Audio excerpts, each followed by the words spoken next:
자, 오늘 하나님 말씀은 누가복음 10장입니다. 누가복음 10장 1절부터 11절까지 말씀입니다. 누가복음 10장 1절부터 11절까지 말씀. 자, 우리 같이 한 목소리를 읽겠습니다. 같이 읽습니다. 그 후에 주께서 따로 70인을 세우사 친히 가시려는 각 동네와 각 지역으로 둘씩 앞서 보내시며 이르시되 추수할 것은 많되 일꾼이 적으니 그러므로 추수하는 주인에게 청하여 추수할 일꾼들을 보내주소서 하라. 갈지어다 내가 너희를 보냄이 어린 양을 이리 가운데로 보냄과 같도다. 전대나 배낭이나 신발을 가지지 말며 길에서 아무에게도 문안하지 말며 어느 집에 들어가든지 먼저 말하되 이 집이 평안할지어다 하라. 만일 평안을 받을 사람이 거기 있으면 너희의 평안이 그에게 머물 것이요 그렇지 않으면 너희에게로 돌아오리라. 그 집에 유하며 주는 것을 먹고 마시라. 일꾼이 그 삭슬 받는 것이 마땅하니라. 이 집에서 저 집으로 옮기지 말라. 어느 동네에 들어가든지 너희를 영접하거든 너희 앞에 차려놓은 것을 먹고 거기 있는 병자들을 고치고 또 말하기를 하나님의 나라가 너희에게 가까이 왔다 하라. 어느 동네에 들어가든지 너희를 영접하지 아니하거든 그 거리로 나와서 말하되 너희 동네에서 우리 발에 묻은 먼지도 너희에게 떨어버리노라. 그러나 하나님의 나라가 가까이 온 줄을 알라 하라. 아멘. 여러분, 지난주 말씀 기억나세요? 예수님을 따르겠다고 결단하고 선언하는 사람에게 예수님이 말씀하셨어요. 여우도 굴이 있고 공중의 새도 집이 있으되 인자는 머리 둘 곳이 없다. 그리고 예수님은요, 믿음의 길이 어떤 길인지를 제자들에게 알려주셨어요. 먼저 아버지 장사 지내고 그 다음에 예수님 따르겠다고 말하는 사람에게 예수님이 말씀하십니다. 죽은 자들로 저희 죽은 자들을 장사하게 하고 너는 하나님 나라를 전파하라. 또 가족과 작별 인사한 후에 예수님 따르겠다고 하는 그 사람에게 예수님이 또 말씀하셔요. 손에 쟁기를 잡고 뒤를 돌아보는 자는 하나님 나라에 합당하지 않다. 이것을 통해 주님이 우리에게 말씀하시는 것이 무엇이었습니까? 믿음의 길은 주님을 우선순위에 두어야 하는 길이라는 거예요. 아무리 주님을 따른다고 결심해도 주님이 우선순위가 되지 않으면 우리는 이 믿음의 길을 끝까지 걸어갈 수 없다는 거예요. 주님 사랑합니다 하며 우리가 눈물을 흘려도 주님이 우리 삶의 우선순위가 되지 않으면 우리는 언젠가 주님 포기하게 된다는 겁니다. 자, 그렇다면 여러분, 예수 그리스도를 최우선순위에 두는 삶, 예수님을 우선순위에 두는 삶은 구체적으로 어떤 삶일까요? 예수 그리스도를 우선순위에 두는 삶. 우리가 어떤 삶을 살아갈 때 주님이 우리를 보면서 아무개는 정말 나를 우선순위에 두고 있구나 이러면서 흐뭇한 미소를 지으면서 우리를 바라볼까요? 오늘 본문은요, 그 후에라는 말로 시작돼요. 그 후에. 그러니까 오늘 본문은 예수님이 믿음이란 예수님을 우선순위에 두고 걸어가야 하는 길이라는 것을 알려주신 후에 제자들에게 어떤 가르침을 주시는 장면이에요. 오늘 본문을 통해서 주님은 예수 그리스도를 최우선순위에 두는 삶이 구체적으로 어떤 삶인지를 우리에게 알려주고 있어요. 그것이 무엇인지 오늘 우리가 함께 살펴보는 시간을 갖도록 하겠습니다. 자, 1절 우리가 함께 읽어보겠습니다. 자, 1절 우리가 참 목소리로 읽습니다. 그 후에 주께서 따로 70인을 세우사 친히 가시려는 각 동네와 각 지역으로 둘씩 앞서 보내시며, 그 후에 주께서 70인을 세우사 친히 가시려는 각 동네와 각 지역으로 둘씩 앞서 보내시며, 주님이 최우선순위가 되어야 하고 주님이 전부가 되어야 함을 알려주신 후에 오늘 예수님은 70명의 제자들을 따로 세워요. 그리고 둘씩 짝지어서 각 마을들로 보내요. 여기서 질문. 여러분, 왜 주님은 70명의 제자들을 따로 세웠을까요? 왜 70명의 제자들을 따로 세웠을까? 예수님 따라다녔던 사람들이 70명이었을까요? 그렇지는 않죠. 훨씬 많은 사람들이 예수님 따라다녔어요. 그럼 왜 70명일까요? 따로 세울 만한 헌신된 제자가 70명밖에 없어서였을까요? 그건 아니에요. 이 70이라는 숫자가 가지는 의미가 있어요. 성경을 보다 보면 이 70이라는 숫자가 제법 등장해요. 민수기 11장에 보면요, 출애굽한 이스라엘 백성들이 불평하고 우는 장면이 나옵니다. 우리가 애굽에 있을 때는 고기도 마음껏 먹었는데 지금은 이 만나밖에 우리 눈에 보이는 것이 없구나. 그러면서 그들은 울기 시작해요.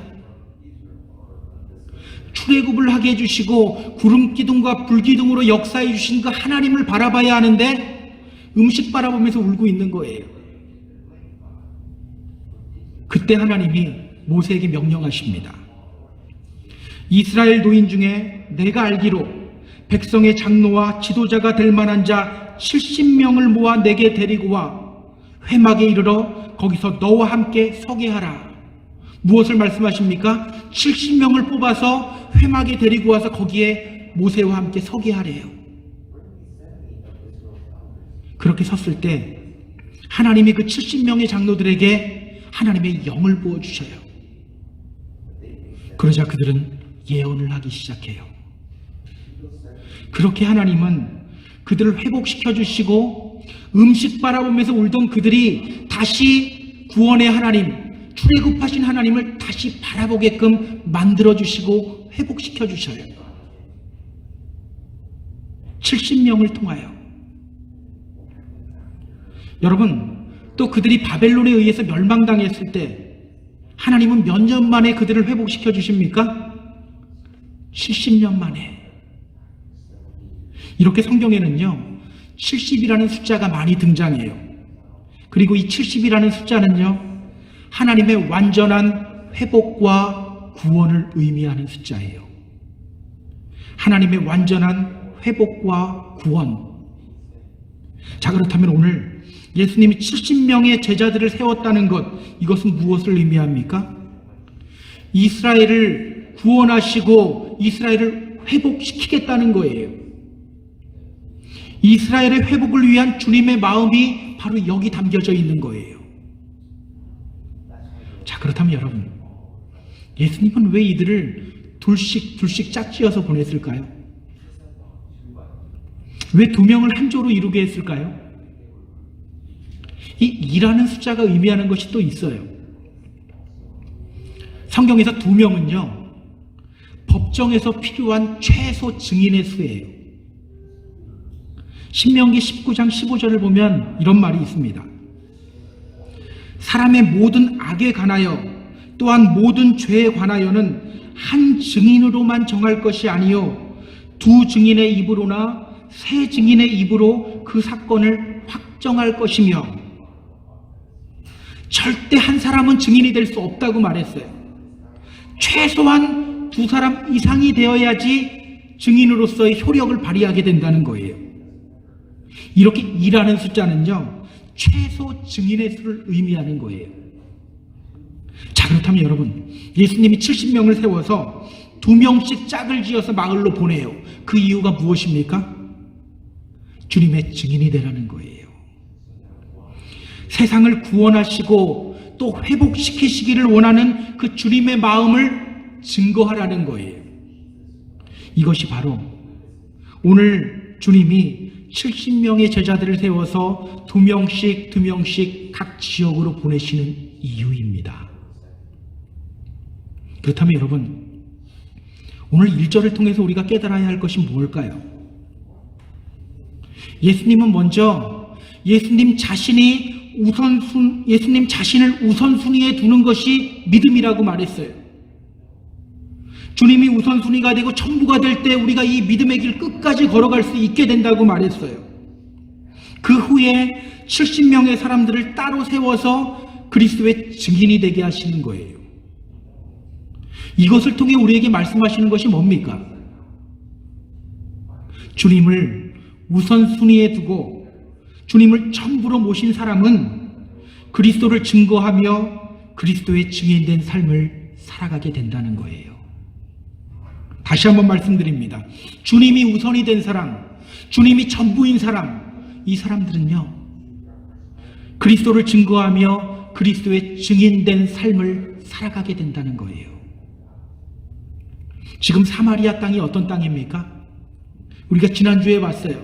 주님을 거부하고 있어요. 오늘 우리들이 살아가고 있는 이 세상과 너무나도 비슷해요. 그러한 세상에 나가서 그리스도를 드러내는 그리스도의 증인으로서의 삶을 우리가 살아가야 한다는 겁니다. 그것이 바로 주님을 우선순위에 두고 살아가는 사람들의 삶이라고 오늘 주님이 말씀하고 계시는 거예요. 여러분 기억하시기 바랍니다. 주님이 우선순위가 되고 주님이 내 삶의 전부가 된다면 우리는 자연스럽게 그리스도를 증거하게 됩니다. 제가 예전에 한국에 있을 때요, 교회 물품사로 종로에 갔다가 어떤 전도사님의 소개로 광장시장에 있는 그 유명한 빈대떡집을 갔던 적이 있어요. 빈대떡을 시키고 한 입 베어 물었는데 순간 눈앞에 별이 보이기 시작하는 거예요. 정말 맛있었다는 이야기예요. 다른 분들은 몰라도 저는 정말 그 맛이 감동이었어요. 그 후에 제가 어떻게 했을까요? 가장 먼저 집에 가서 아내에게 자랑하기 시작했어요. 내가 어디서 빈대떡을 먹었는데 정말 맛있더라. 자랑으로만 끝났을까요? 아니죠. 우리 같이 가보자. 그리고 아내와 아이를 데리고 또다시 그곳을 찾았어요. 이것이요, 여러분, 우리 인간에게서 나오는 아주 자연스러운 현상이에요. 우리 재미있는 영화 하나만 봐도 야, 그 영화 봐봐, 정말 재밌어라고 하지 않습니까? 자연스러운 현상이에요. 그래서 여러분, 주님이 우선순위가 되고 전부가 된 사람은요, 자연스럽게 그리스도를 증거하게 돼요. 그리스도를 전하며 그리스도의 증인된 삶을 살아가게 돼요. 결국 내가 정말 믿음의 사람인가를 판단하는 기준은 무엇입니까? 내 안에 잃어버린 영혼들을 향한 간절함이 얼마나 있는가? 그리스도의 증인으로서 살아가려고 하는 그 몸부림이 나에게 얼마나 있는가? 바로 이거라는 거예요. 오늘 우리는 어떻습니까? 오늘 내 안에 그리스도를 증거하고 싶은 마음이 있나요? 그리스도의 증인으로서 살아가고 싶은 그 몸부림이 오늘 나에게 있나요? 아니면 그냥 내 몸 하나, 내 믿음 하나도 간수하기 벅찹니까? 여러분 기억하세요. 정말 주님을 우선순위에 두게 되면 그리스도를 증거하게 됩니다. 그리스도의 증인이 됩니다. 그 예가요, 바로 안디옥 교인들이에요. 안디옥 교인들, 그들은요, 예수님을 전부로 모신 사람들이었어요. 예루살렘의 교회를 향한 핍박이 몰려옵니다. 스데반을 죽여요. 그리고 그 핍박으로 인해서 더 이상 이 예루살렘에서 믿음을 지키기가 힘든 상황이 되어버렸어요. 그들 앞에는 두 가지 선택이 있었어요. 믿음 포기하고 그냥 고향에서 살아갈 것인가, 아니면 믿음 지키기 위해서 고향을 떠날 것인가. 그때 그들은요, 예수님 선택해요. 믿음을 지키기 위해 정든 고향을 떠나 먼 이국 땅으로 이민을 가요. 그렇게 그들은 예수님이 우선순위가 된 삶을 살아가는 사람들이었어요. 그러자 어떤 일들이 일어나는지 아세요? 성경은 이렇게 말합니다. 사도행전 11장 20절인데요. 그 중에 구브로와 구레네 몇 사람이 안디옥에 이르러 헬라인에게도 말하여 주 예수를 전파하니, 헬라인에게도 말하여 주 예수를 전파하니. 원래 그들은 이제 유대인들에게만 말씀을 전했었어요. 그랬던 그들이 이방인들에게도 그리스도를 전하기 시작하는 거예요. 그리스도가 그들의 삶의 전부가 되자 그리스도가 넘쳐나기 시작하는 거예요. 그러니까 자연스럽게 이런 현상이 나타나는 겁니다. 그러자 사람들이 그들을 향해 뭐라고 부르는지 아세요? 성경은 말해요. 사도행전 11장 26절인데요. 제자들이 안디옥에서 비로소 그리스도인이라 일컬음을 받게 되었더라. 제자들이 안디옥에서 비로소 그리스도인이라 일컬음을 받게 되었더라. 그들은요, 비로소 그리스도인이라고 불리게 돼요. 오늘 우리가 듣는 이 크리스찬, 그리스도인이라는 이 명칭이요, 이 안디옥 교인들로부터 처음 시작되었다는 거예요. 여기서 끝나나요? 그렇지 않죠. 우리가 계속 요즘 새벽에 확인했었어요. 그들은 금식하고 기도하며 바나바와 사울을 따로 세워서 세상으로 파송해요. 주님이 그들의 삶의 우선순위가 되자 자연스럽게 복음을 전하기 시작하는 거예요. 여러분, 오늘 우리는 주님이 제자들을 부르시는 목적이 무엇인지를 좀 다시 한번 기억할 필요가 있어요. 주님이 제자들을 부르신 목적이 무엇입니까? 예수님이 시몬과 안드레 부르시면서 뭐라고 말씀하셨나요? 나를 따라오너라. 내가 너희로 사람을 낚는 어부가 되게 하리라. 내가 너희로 사람 낚는 어부가 되게 하리라. 나 따라와. 내가 잘 살게 해줄게 이랬나요? 아니에요. 사람 낚는 어부가 되게 하리라. 그렇게 부르신 제자들을 향한 예수님의 마지막 명령은 또 무엇이었죠? 예수님의 대지상 명령이라고도 해요. 마태복음 28장 19절 20절에 나와요. 그러므로 너희는 가서 모든 민족을 제자로 삼아 아버지와 아들과 성령의 이름으로 세례를 베풀고 내가 너희에게 분부한 모든 것을 가르쳐 지키게 하라. 이것이 바로 주님의 명령이었어요. 제자들이 보는 앞에서 또 하늘로 올라가시면서 주님은 뭐라고 하십니까? 우리가 잘 아는 사도행전 1장 8절이죠. 오직 성령이 너희에게 임하시면 너희가 권능을 받고 예루살렘과 온 유대와 사마리아와 땅 끝까지 이르러 뭐가 된다고요? 내 증인이 되리라. 내 증인이 되리라. 이렇게 주님이 제자들을 부르신 목적은요, 그리스도를 전하는 그리스도의 증인으로서의 삶을 살아가게 하기 위해서예요. 그렇다면 여러분, 오늘 주님이 우리를 부르신 목적이 무엇입니까? 주님이 우리 교회를 세우신 목적이 무엇입니까? 우리 교회가 오늘 힘써야 할 것이 무엇일까요? 저는요, 감리교 목사예요. 감리교에서 목사 안수 받으려면 대학원을 졸업한 후에 3년 동안 매년 성경시험과 또 신학시험과 논문을 쓰고 과정심사를 통과해야 되고요. 또 자격심사를 통과해야 돼요. 매년 이 과정을 3년 동안 거쳐야 됩니다. 제가 마지막 자격심사 받을 때예요. 야, 이제 이것만 통과하면 이 지긋지긋한 시험으로부터 해방된다. 이 마음으로 저는 자격심사에 임했어요. 제 앞에 네 분의 목사님이 앉아 있었고 저는 그 중간에 앉아서 이 목사님들이 저에게 질문하는 것들을 대답해야 돼요. 그러면서 이 목사님은 이 사람이 목사 안수를 받을 자격이 있는 사람인가를 파악하는 거예요. 그때 한 목사님이 저에게 이런 질문을 던졌었어요. 당신은 목회에서 가장 중요한 것이 무엇이라고 생각합니까? 당신이 목사 안수 받고 목회를 한다면 어느 부분에 가장 중점을 둘 겁니까? 저는 그 질문 받자마자 드디어 올 질문이 왔다.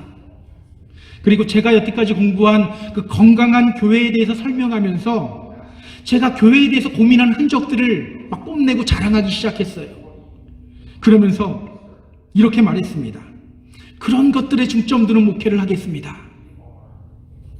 그런데요, 그 목사님이 제 말을 듣더니 이런 말을 합니다. 목회에서 가장 중요한 것은 영혼 구원이야. 교회 존재 이유는 복음 전파야. 그 순간 갑자기 자존심이 확 상하더라고요. 자리에서 일어나서 그거 누가 모릅니까? 그 말 누구나 다 하는 거 아니에요? 이렇게 반문하고 싶었는데 자리가 자리인지라 속으로만 생각했어요. 그런데 이상하죠? 그 말이 계속해서 제 귓가를 때려요. 목회에서 가장 중요한 것은 영혼 구원이야. 교회의 존재 이유는 복음 전파야. 목사 안수 받고 목회하고 있는데도 계속해서 생각이 나요. 영혼 구원이야. 복음 전파야. 여러분, 저는요, 이 펜사콜라 한인교회 담임 목사로서 우리 교회가 빨리 수적으로도 막 부흥됐으면 좋겠어요. 우리가 개척한 지 이렇게밖에 안 됐는데 이런 성장을 이루었습니다. 막 이렇게 자랑하고 싶어요. 목사님들 모임에 가도 큰 교회 목사님들이 더 대접받거든요. 저도 거기에 좀 끼어서 어깨에도 좀 힘들어가고 고개에도 좀 힘들어가고 싶어요. 그런데 여러분, 단지 그것이 우리의 목적이 되어서는 안 돼요. 우리 각자가 그리스도의 증인이 되는 삶을 살아가는 것, 이것이 먼저가 되어야 합니다. 주님을 세상에 드러내는 것이 우리의 목적이 되어야 돼요. 오늘 우리는요, 믿지 않는 사람들 안에서 들리는 그 영혼의 외침을 들을 수가 있어야 돼요. 겉으로는 평안한 것처럼 살아가요. 아무 근심 없는 것처럼 살아가요. 배부르고 등 따뜻하니까 자신은 행복하다고 해요. 잘 살고 있는데 자꾸 예수 이야기하지 말라고 해요. 여러분, 그런데 그거 아세요? 그 안에서 그 영은 외치고 있어요. 겉으로 입으로는 나 괜찮다고 말하는데 그 영은 외치고 있어요. 뭐라고 외칠까요? 제발 나 좀 살려줘. 제발 나 좀 살려줘. 나도 주님과 교제하고 싶어. 제발 나 좀 어떻게 해줘. 영혼은 그렇게 외치고 있어요. 우리는 그 음성 들을 수 있어야 됩니다. 그 음성을 듣는 저와 여러분 모두 되었으면 좋겠어요. 자, 그렇다면 여러분, 그리스도의 증인이 되기 위해서 우리가 기억해야 할 것이 뭘까요? 그리스도의 증인이 되기 위해서 우리가 기억해야 할 것, 성경 지식일까요? 열정일까요? 우리 다 같이 2절 한번 보겠습니다. 자, 2절 우리 같이 읽을게요. 자, 2절 같이 읽습니다. 이르시되 추수할 것은 많되 일꾼이 적으니 그러므로 추수하는 주인에게 청하여 추수할 일꾼들을 보내주소서 하라. 이르시되 추수할 것은 많되 일꾼이 적으니 그러므로 추수하는 주인에게 청하여 추수할 일꾼들을 보내주소서 하라. 오늘 주님은요, 70명의 제자들을 세운 뒤 2명씩 짝지어서 보내요. 그러면서 말씀하시는 거예요. 추수할 것은 많은데 추수할 일꾼이 적다. 그러니 추수하는 주인에게 요청해라. 추수할 일꾼들을 보내달라고. 여러분, 이 부분을요, 우리가 굉장히 잘 눈여겨서 봐야 돼요. 잘못 읽으면 오해하기 쉬운 부분이에요. 추수할 것은 많은데 일꾼이 적다고 하시면서 주님이 제자들에게 무엇을 하라고 합니까? 추수하는 주인에게 요청하라는 거예요. 여기서 요청하라라는 말은요, 기도하다라는 의미예요. 헬라어로 네오마이라는 단어가 쓰였는데 정확하게 기도하라라는 뜻이에요. 어떤 기도하라고 합니까? 추수할 일꾼들을 보내주소서. 추수할 일꾼들을 보내주소서. 여러분 잘 보셔야 돼요. 우리가 오해하지 말아야 돼요. 주님, 제가 추수하겠습니다. 이게 아니에요. 뭡니까? 추수할 일꾼을 보내주소서 하고 기도하라는 거예요. 추수할 일꾼을 보내주소서. 왜 예수님은 이렇게 기도하라고 했을까요? 여러분, 주님, 제가 주님 마음 알고 그렇기 때문에 주님, 제가 추수하겠습니다. 이것하고 추수할 일꾼을 좀 보내주세요. 이 두 개 중에 뭐가 더 적극적이고 뭐가 더 멋있어 보이세요? 첫 번째가 더 멋있어 보이지 않나요? 제가 주님 마음을 압니다. 그러니까 주님, 제가 추수하겠습니다. 저는 이게 훨씬 멋있어 보여요. 그런데 주님은 말씀하셔요. 추수할 일꾼을 보내주소서 하라. 어떻게 보면 소극적으로 보이잖아요. 근데 주님은 이렇게 하래요. 그 이유가 뭘까요? 오늘 설교를 준비하면서 제 눈을 사로잡는 표현이 하나 있었어요. 이전에는 왜 이 표현을 내가 왜 그냥 지나갔지 하는 생각이 들더라고요. 뭐냐면요, 바로 추수하는 주인이라는 표현이에요. The Lord of Harvest라고 표현해요. 추수하는 주인. 우리 하나님을 향해서 예수님은 추수하는 주인이라고 표현을 해요. 이것이 의미하는 것이 뭡니까? 우리가 추수한다는 걸까요? 아니면 하나님이 추수한다는 걸까요? 맞아요. 하나님이 추수한다는 거예요. 그것을 알아야 된다는 거예요. 그것을 명심해야 된다는 겁니다. 우리 하나님이 바로 추수하시는 분이시다. 우리 하나님이 바로 추수하시는 분이시다. 실제로 성경은요, 우리 하나님을 표현할 때 추수하는 분으로 표현해요. 추수해서 알곡을 곳간 아래 들이고 쭉정이를 밖에서 불태우는 그런 하나님으로 성경은 하나님을 표현해요. 추수하시는 하나님이라는 거예요. 우리가 추수하는 것이 아니라 하나님이 추수하신다. 그렇다면 여러분, 추수할 일꾼을 보내주소서라는 기도는 무엇을 의미합니까? 주님이 추수하십니다 라는 고백이 여기 있는 거예요. 저는 아무것도 할 수 없습니다. 주님의 복음을 전하는 일꾼으로 저는 못하니 주님이 저를 만들어주세요. 이 고백이 바로 여기 있는 거예요. 여러분 기억하세요. 제가 추수하겠습니다라는 것하고 추수할 일꾼을 보내주소서 하고 기도하는 것은요, 비슷한 것 같지만 달라요. 많이 달라요. 제가 추수하겠습니다. 이 주체는 누구입니까? 나잖아요. 이것이 왜 문제가 되는지 아세요? 주님, 제가 추수하겠습니다라고 고백하는 사람은요, 그 주체가 자신이기 때문에 끊임없이 다른 사람들을 보면서 실망해요.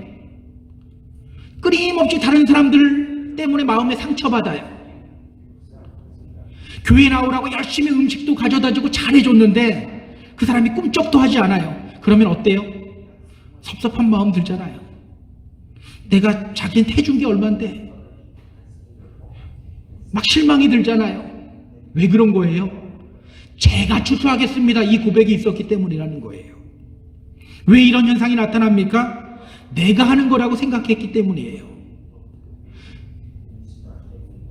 그렇다면 여러분, 추수할 일꾼을 보내주소서라고 기도하는 사람은 어떻게 될까요?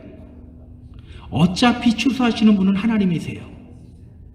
나는 그냥 주님의 마음만 드러내면 되는 거예요. 그러니 거절당할 때 상처받을 필요가 없어요. 섭섭해할 필요가 없어요. 그냥 주님 마음 드러내는 그 증인이 된 것, 그것만으로도 기뻐하고 감사할 수가 있게 되는 거예요. 그래서 오늘 주님은 말씀하시는 거예요. 추수할 일꾼을 보내주소서라고 기도해라. 제가 추수하겠습니다 이것이 아니라 추수할 일꾼을 보내주소서라고 기도해라. 오늘 주님은요, 계속해서 3절에서 이렇게 말씀하셔요. 전대나 배낭이나 신발을 가지지 말며, 전대나 배낭이나 신발을 가지지 말며. 여러분, 마을 돌아다니면서 전도하려면 여비가 있어야 되지 않나요? 근데 돈 지갑 가져가지 말래요. 여기저기 돌아다니려면 여벌 옷도 있어야 되지 않고 신발도 필요하지 않습니까? 근데 배낭도 가져가지 말래요. 신발도 가져가지 말래요. 이것 보면서 오늘날 우리가 주장하는 것과는 많이 다르다는 것을 알게 됐어요. 오늘 우리는 말이에요. 전도하려면요. 전도지도 있어야 되고요. 전도 프로그램도 우리가 좀 이수해야 되고요. 전도 행사도 좀 이벤트도 크게 해야 되지 않습니까? 근데 주님은 뭐라고 하세요? 아무것도 필요 없대요. 아무것도 가져가지 말래요. 일하시는 분은 주님이라는 거예요. 그거 기억하라는 거예요. 3절은 또 계속해서 말해요. 길에서 아무에게도 무난하지 말며, 길에서 아무에게도 무난하지 말며 인사도 하지 말래요. 여러분, 이 말이 좀 이상하게 들리죠? 왜 주님은 길에서 만나는 사람들 인사도 하지 말라고 할까요? 진짜 인사하지 말라는 말 아닙니다. 또 이것 때문에 또 그냥 휙휙 지나가 버리면 안 돼요. 우리는요, 전도하기 위해서 온갖 좋은 말을 하려고 노력해요.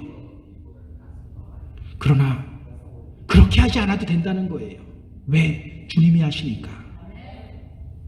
그런 아름다운 말이나 지혜로운 말에도 의지하지 말라는 거예요. 저는 이것을 깨달았던 사람이 바울이라고 생각해요. 2차 전도 여행하면서 그는 아테네로 갑니다.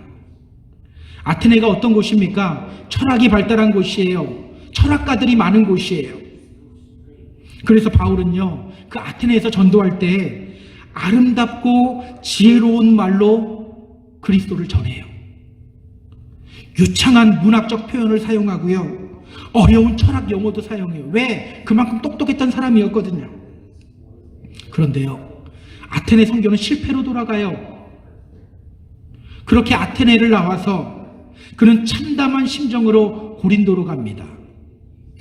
그리고 고린도로 가면서 그는 새롭게 다짐을 해요. 그가 어떤 결심을 했는지가 고린도전서 2장에 나와요. 혹시 찾으실 수 있는 분들은 잠깐만 찾았으면 좋겠어요. 고린도전서 2장 1절서부터 5절까지 말씀이에요. 아테네에서 나온 다음에 다시 고린도로 갈 때 나는 이런 마음을 가지고 나아갔다라고 말해요. 아테네에 있을 때는 철학적 용어도 사용하고 많은 지혜로운 말들 사용했는데 실패했어요. 그 다음에 고린도로 갈 때 내가 이런 마음으로 가겠다라고 말하고 있어요. 고린도전서 2장 1절서부터 5절인데요. 제가 읽어볼게요. 여러분 같이 읽을 수 있는 분들이 읽었으면 좋겠습니다. 같이 읽습니다.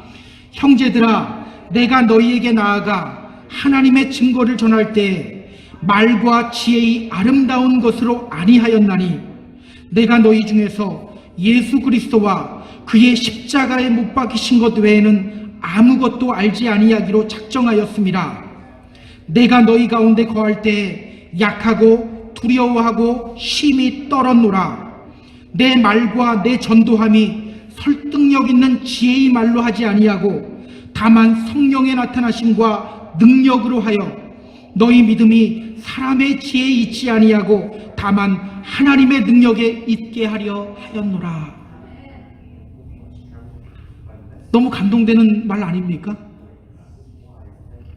바울은요, 고린도 교회 갈 때는 말과 지혜의 아름다운 것으로 나아가지 않겠다고 결심해요. 오직 주님만 바라보고 나아갑니다. 그렇게 했을 때 그는 고린도에서요 1년 6개월을 더 머물게 돼요. 그러면서 고린도 교회를 세워갑니다. 여러분 기억하세요. 추수하는 분은요 주님이십니다. 우리는 그 주님 바라보는 것이 먼저예요.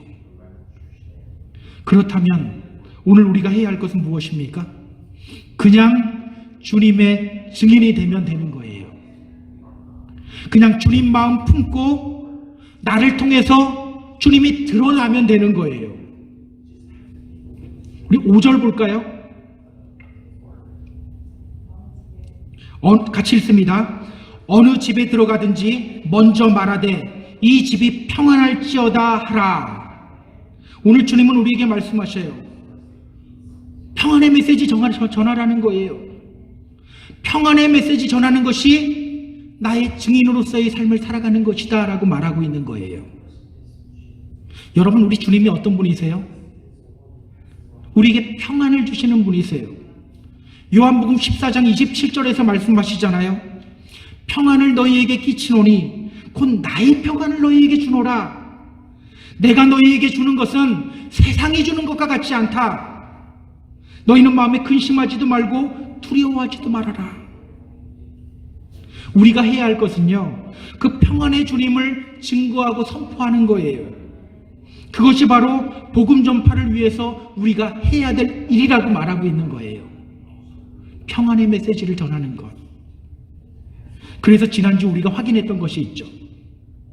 사마리아 사람들이 예수님 거부할 때 야고보와 요한이 예수님께 이렇게 말하잖아요. 우리가 불을 명하여 하늘로부터 내려 저들을 멸하라 하기를 원하시니까? 아마 예수님 마음 위로하려고 이 말 했을 거예요. 근데 주님이 어떻게 반응하십니까? 야고보와 요한을 꾸짖으셔요. 우리가 보는 성경에는 없지만 다른 사본에는 이런 말이 있다고 제가 말씀드렸어요.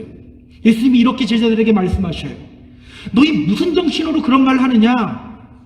인자는 사람의 생명을 멸망시키러 온 것이 아니라 구원하러 왔다. 생명을 구원하는 것이 바로 주님의 마음이라는 거예요. 그러한 주님의 마음 증거해야지 함부로 저주하고 멸시해서는 안 된다는 거예요. 그래서 여러분, 우리가 복음 전파하는데 무엇이 가장 방해가 되는지 아세요? 사람들 만나서 흉보고 저주하는 거예요. 아무리 그리스도에 대해서 전해도 다른 사람 흉 한번 보면요, 아무 소용없게 돼요. 절대 안 나와요. 있는 사람도 떠나가요. 절대 주님이 영광받지 못하게 돼요. 왜? 우리 주님은 평화의 주님이신데 우리가 평화의 메시지를 전하지 않고 다른 메시지 전하기 때문이에요. 오늘 우리가 해야 할 것은 무엇입니까? 평화의 메시지 전하는 거예요. 평화의 도구가 되는 거예요. 어디들 가지 내가 가는 곳이 평안한 곳이 되어야 되는 거예요. 그러면요, 주님이 일하시기 시작한다는 거예요. 나는 그냥 어디를 가든지 평안의 메시지를 전하는 도구로, 주님의 평안의 도구로 있었을 뿐이고 내가 가는 곳마다 주님의 평화가 드러나도록 노력했을 뿐인데 거기서 주님이 일하시기 시작하는 거예요. 우리가 이것을 알아야 돼요. 또 우리가 해야 할 일은 무엇입니까? 8절에서부터 11절까지 말씀입니다. 8절, 9절, 10절, 11절 말씀 제가 읽어볼게요. 어느 동네에 들어가든지 너희를 영접하거든 너희 앞에 차려놓은 것을 먹고 거기 있는 병자들을 고치고 또 말하기를 하나님 나라가 너희에게 가까이 왔다 하라. 어느 동네에 들어가든지 너희를 영접하지 아니하거든 그 거리로 나와서 말하되 너희 동네에서 우리 발에 묻은 먼지도 너희에게 떨어버리노라. 그러나 하나님 나라가 가까이 온 줄을 알라 하라. 주님이 뭐라고 말씀하시는 거예요? 다른 사람들이 너를 영접하든지 영접하지 않든지 너희는 그냥 하나님 나라 선포하면 된다. 바로 이 말씀하시는 거예요. 다른 사람들이 너희를 영접하고 대접해 주든지 그렇지 않든지 그거 상관하지 말고 그냥 하나님 나라 선포해라. 여러분, 추수하시는 분이 주님이라는 것을 깨달은 사람은요, 과감하게 하나님 나라 선포해요. 사람들이 알아주던 알아주지 않던 하나님 나라를 선포해요. 왜? 어차피 추수는 주님이 하시는 거거든요. 나는 그냥 내 역할만 하면 되는 거거든요. 그렇다면 오늘 우리가 해야 할 것이 무엇입니까? 이렇게 해야지 교회에 사람들이 더 많이 오지. 여러분, 주님은요 우리한테 이거 신경 쓰라고 하지 않아요. 이렇게 해야지 사람들이 더 많이 오지. 그게 아니라 그냥 우리는 우리가 해야 할 일을 하는 거예요. 하나님 나라 선포하는 거예요. 하나님 나라가 가까이 왔습니다. 빨리 예수님 믿어야 합니다. 이거 선포하는 거예요. 끊임없이 주님의 평화의 도구가 되어서 주님이 어떤 분인지를 드러내면 되는 거예요. 어떻게 하면 교회 사람들이 더 많이 올까? 여러분, 누가 해야 될 고민입니까? 우리가 해야 될 고민 아닙니다. 주님이 알아서 하시는 거예요. 추수하시는 분은 누구라고요? 하나님, 우리 주님이시라는 거예요. 프랭크 제너라는 분 아세요? 혹시 들어보셨나요? 제가 이분의 이야기를 마지막으로 전하고 오늘 말씀을 정리하려고 해요. 영국에 있는 한 목사님이 어느 날 간증을 듣게 되었어요. 그 마을에 이사 온 한 남자의 간증이었어요. 그가 말합니다. 친척 만나기 위해서 얼마 전 호드 시드니에 갔고, 그 호드 시드니에서 어느 길을 걷고 있을 때 한 노인이 저에게 와서 이런 말을 했습니다. 당신은 오늘 죽으면 천국에 갈 수 있나요? 그때는 그 질문 받고 그냥 지나갔는데 이상하게 그 질문이 끊임없이 생각났습니다. 그래서 오늘 이렇게 교회에 나왔습니다. 그런데 이 목사님은요, 또 비슷한 간증을 듣게 돼요. 이탈리아에 가서 어떤 컨퍼런스에 참가했는데 한 여자가 이런 간증을 하는 거예요. 얼마 전 호주 시드니를 방문했다가 쇼핑하기 위해 조지 스트리트를 걷고 있는데 한 100발의 노인이 저에게 와서 이런 질문을 했어요. 오늘 죽으면 천국에 갈 수 있습니까? 그런데 그 질문이 끊임없이 생각났고, 이렇게 이탈리아로 돌아온 후에 교회를 찾아와서 예수님을 영접하게 되었습니다. 이때만 해도요, 이 목사님은 그냥 비슷한 간증이구나 이렇게 생각했어요. 그런데 이 목사님은 다른 집회에서도 똑같은 간증을 듣게 돼요. 이렇게 이 목사님은 영국에서, 호주에서, 또 이탈리아에서, 또 인도에서 똑같은 간증을 듣게 돼요. 그때 알게 돼요. 아, 다 똑같은 사람이구나. 지금 한 사람에 의해서 지금 이런 일이 일어나고 있구나. 도대체 그 노인은 어떤 사람일까? 얼마나 대단한 분일까? 이런 궁금증이 생기기 시작했어요. 그러던 차에 호주 시드니에 있는 집회에 참석할 기회가 생긴 거예요. 가서 그는 사람들에게 물었습니다. 그리고 그 노인의 집을 찾아갔어요. 그 노인이 바로 프랭크 제너라는 분이에요. 그냥 아주 평범한 노인이에요. 이제 나이가 많이 들어서 하나님 앞으로 갈 날만 준비하고 있는 그런 분이었어요. 그 노인을 만나서 이 목사님이 자신이 지금까지 경험했던 이야기들을 다 나눴어요. 그러자 이 노인이 말합니다. 저는 40년 동안 매일 10사람에게 이 질문을 던졌습니다. 매일 10사람에게. 만약 당신이 오늘 죽는다면 당신은 천국에 갈 수 있습니까? 그런데 단 한 번도 예수님 믿겠습니다라고 결심하는 말을 들어본 적이 없었습니다. 40년 동안 단 한 번도 없었어요. 그냥 매일 허공에 대고 외치는 그냥 그런 기분이었어요. 그런데 오늘 목사님으로부터 제가 이런 말을 듣게 되는군요. 그리고 2주 후에 그는 하나님 곁으로 가요. 사랑하는 우리 펜사콜라 한인교회 성도 여러분, 추수는요 주님이 하셔요. 그러면 우리가 해야 할 일은 무엇입니까? 그냥 그리스도의 증인이 되는 거예요. 평화를 전하고 하나님 나라를 선포하는 그리스도의 증인이 되면 됩니다. 주님이 우리의 우선순위가 되고 추수하는 분이 주님이라는 것을 깨달으면 우리는 이 길 걸어갈 수 있게 돼요. 그렇게 걸어가는 발걸음은요 절대 헛되지 않습니다. 복된 발걸음입니다. 아름다운 발걸음입니다. 이렇게 복되고 아름다운 증인의 길을 걸어가는 저와 여러분 모두 되기를 주님의 이름으로 부탁드립니다. 그렇게 추수하시는 하나님의 놀라운 역사를 경험하는 저와 여러분 모두 되기를 주님의 이름으로 축복합니다. 축복합니다. 자, 우리 이 찬양하며 나아갈게요. 복음 들고 산을 넘는 자들의 발길 아름답고도 아름답도다. 평화 전하며 복된 소식을 외치네. 주 다스리시네. 주님이 하십니다. 자, 우리 같이 찬양합니다.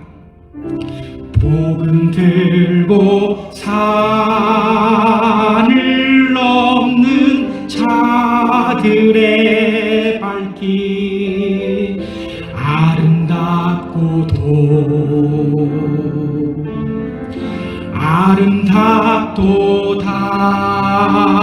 아름답도다. 평화 모여 복된 소식을 외치네. 주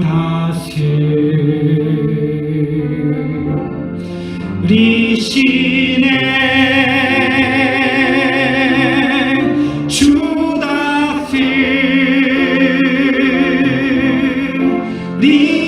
다스리시네. 주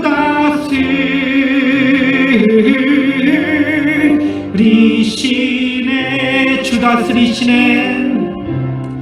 주 다스리시네.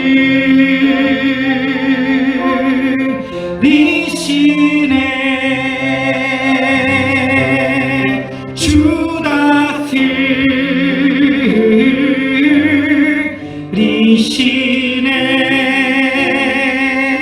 다스리시네. 자신 우리 기도하며 나갈까요? 이 시간 기도할 때 주님이 추수하십니다.